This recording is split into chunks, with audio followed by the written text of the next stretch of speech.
নমস্কার, hi friends, আমি নিবেদিতা। আমার পেজে আপনাদের সবাইকে স্বাগত। আজ আমি বানিয়ে নিচ্ছি ট্যাংরা মাছের ঝাল। তার জন্য নিয়ে নিয়েছি ট্যাংরা মাছ, হলুদ মাখিয়ে নিচ্ছি, অল্প একটু তেল দিয়ে এটাকে ভালো করে মাখিয়ে নেব।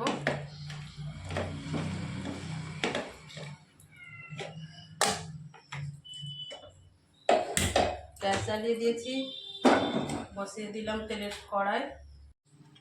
দেখুন, ট্যাংরা মাছটাতে লবণ, হলুদ আর সর্ষের তেল দিয়ে মাখিয়ে নিয়েছি। কড়াইতে তেল দিয়ে দিয়েছি, তেল গরম হয়ে গিয়েছে। এবার এর মধ্যে দিয়ে দেব মাছগুলো। এবারে দু পিঠ উল্টে পাল্টে লাল করে ভেজে নেব। মাছটা এক পিঠটা লাল লাল করে ভাজা হয়ে গেছে, আরেক পিঠটা আমি ভেজে নিচ্ছি। আর আমি ম্যারিনেটেড তো সর্ষের তেলটা একটু দিয়ে ম্যারিনেশন করলাম না। আপনারা যখন ট্যাংরা মাছ ভাজবেন তখন তেল দিয়ে ম্যারিনেশন করে ভাজবেন, দেখবেন যে ওটা ভাজার সময় তেলটা ওটা ছিটকাবে না। আর ট্যাংরা মাছটা একটু কড়া করে ভালো করে ভাজতে হবে। এখন ট্যাংরা মাছগুলোকে লাল লাল করে ফ্রাই করে নিয়েছি।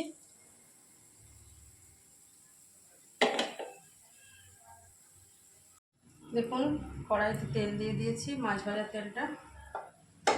এবারে তেল গরম হয়ে গিয়েছে, এবার এর মধ্যে দিয়ে দেবো কালো জিরে। অল্প একটু দিয়ে দেবো পেঁয়াজ কুচি, অল্প পেঁয়াজটা কালার চেঞ্জ হয়ে গেছে, লাল হয়ে গিয়েছে। এর মধ্যে এবারে দিয়ে দেবো বেশ খানিকটা পেঁয়াজ বাটা, আর ওর সঙ্গে 2-3 কোয়া রসুন পেস্ট করে নিয়েছি। এখন পেঁয়াজটা আমার ফ্রাই হয়ে গেছে, এবারে দিয়ে দেবো টমেটো কুচি, পরিমাণ মতো লবণ, দিয়েছি কাশ্মীরি রেড চিলি পাউডার কালারের জন্য, দেবো পরিমাণ মতো হলুদ গুঁড়ো, এসে দেওয়া অল্প একটু জল। টমেটোটা সফট করার জন্য মিনিট ঢাকনা দিয়ে দিচ্ছি। দেখুন, ঢাকনাটা আমি খুলে নিচ্ছি, দেখছি টমেটোগুলো সফট হয়ে গিয়েছে আর মশলা থেকে তেল ছেড়ে দিয়েছে। এবারে এর মধ্যে অ্যাড করে দেবো আমি সর্ষে, পোস্ত আর কাঁচা লঙ্কা বাটা দিচ্ছি। তারপর এর মধ্যে দেবো পরিমাণ মতো জল। মাছগুলো ফোটানোর জন্য আর এক বাটি জল অ্যাড করে দিলাম। জলটা ফুটে ওঠে, তার জন্য ওয়েট করবো। মাছগুলো অ্যাড করে দেবো এর মধ্যে। ভেজে রাখা ট্যাংরা মাছ ভালো করে মিশিয়ে নিচ্ছি।